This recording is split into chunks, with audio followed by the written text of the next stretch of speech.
Hi, my people, and how are you today? Welcome. And I would like to look at something that affects all of us. That is when it comes to personal finances. And I want to take you through how you can do personal financial budgeting.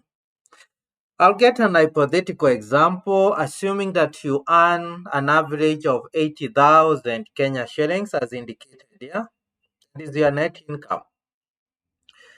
One of the things you must learn to do for you to develop a culture of saving is to come up with a budget and put in the effort to be able to live within your means.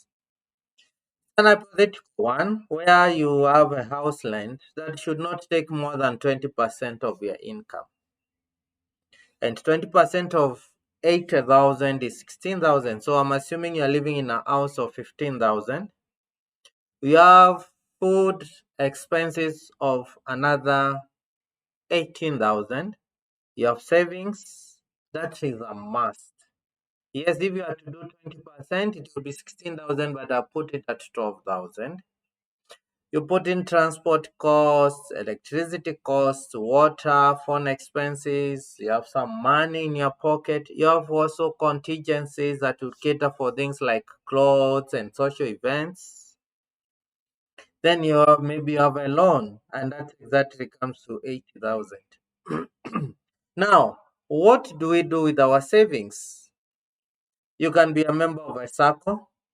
You're paying 3,000 every month. You can save towards your holidays.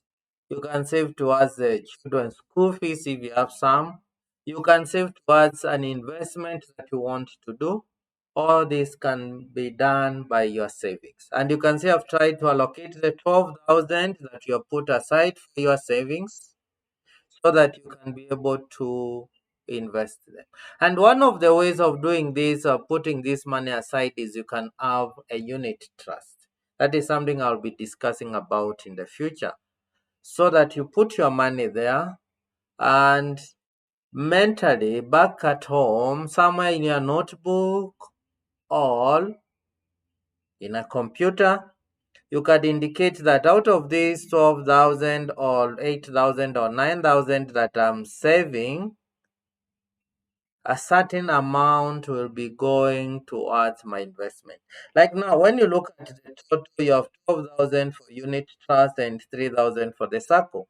But the only amount of money that you're saving is 12. Maybe you have to reduce some of this. Maybe you'll be putting 2,000 to the circle and maybe 6,000 towards your school fees, so that you have a total of 2,000 based on your savings. If you increase your savings here, then you change this. And it is one of the best things you can do with your life is to learn to save. Learning to save is a way of not calling your friends at the end of the month when you're not able to pay your bills. It helps you to be self-reliant in your life. Now, assuming in the circle you've so far accumulated a certain amount, even let's assume you have already accumulated 60,000, and maybe for holiday you have 10,000. School fees maybe you have 25,000, and so far you have 10,000 for your investment. That is the money you are putting aside. You see here in your unit trust you have 45,000. That is for holiday, for school fees and investment, and you have 60,000 for the circle. The advantage of saving is also you earn interest. Assuming your circle gives you 12%, sorry, the circle gives you 10%. 10% of 60,000 through dividends will be 6,000. Then your unit trust maybe gives you 12% or even 10%. Let's take 12% for now. You take 45,000 times 12%, you are able to make a margin of 5,400 through savings of in the unit trust. So far, at the end of the year, you have 11,000 that you've been able to make from your savings. Remember, your savings are still there, but you've made some money. So that is a plus for you. You can decide for the 6,000 plus 5,400, you're going to take that money and reinvest it. Reinvest in what sense? You go and add up to your new amount. So for example, you can decide this 5,400 that the unit trust has been able to make at the end of the year, you want it to be part of your investment or part of your school fee. So I'll come and add 5,400 here as my part of my school fee. So I have plus 5,400. And then maybe you want to allocate the 6,000. So I'm going to remove this for now. I'm going to allocate 6,000 as holiday 3,000. That makes it 13,000. And this one also 13,000. So you see your investments are going up at the end of the year. And now every month you're going to accumulate this amount. You see, at the end of that new year, you'll have something new. At the end of the year, you'll have contributed 2,000 times 12 months. And then you're going to add the 60,000 that you have already accumulated. And this one, at the end of the year, you'll have 2,000 times 12 months plus the amount that you had accumulated. And then the next year, it will be 6,000 times 12 months plus the amount that you have at the end of the year. And then if we move on that way and so on and so forth, you realize, yes, I'm saving and my savings are adding value. But it doesn't come easily as it sounds. You can see at the end of the year, you'll have a total accumulated amount of 176,000. And then again, you'll earn some interest at the end of the year or monthly, but you look at it at the end of the year and then rebalance what you have.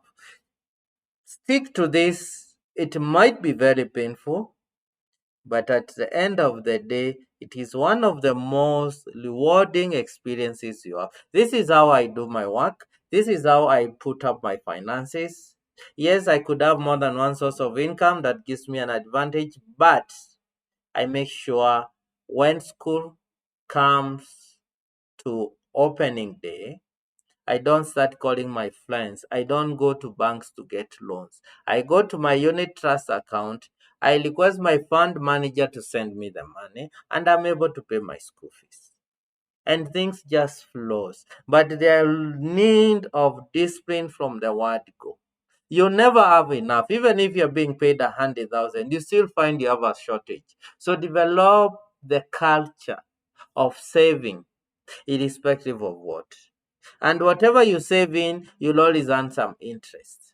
That is now when people talk about letting the money work for you. So allow your money to work for you. Don't always have to work for the money. But that is only possible if you develop a positive attitude towards saving. Save even if it's 10% of your income, even if it's 5%, but do something. Save some money. And if you do that and you allow it to accumulate for some time, then you start seeing the benefits. That is, seeing the fruits of what you're doing. And that is what I wanted to discuss with you today. So that next time we'll talk more about what are unit trusts, how sure am I that they are safe ways of investing?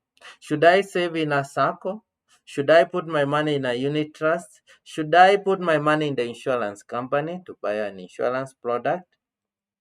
What is the best form of investing so that my money can work for me? So thank you so much for watching this video and look forward for you watching more videos on personal finances and how you can get into some of these challenges we find ourselves in every day.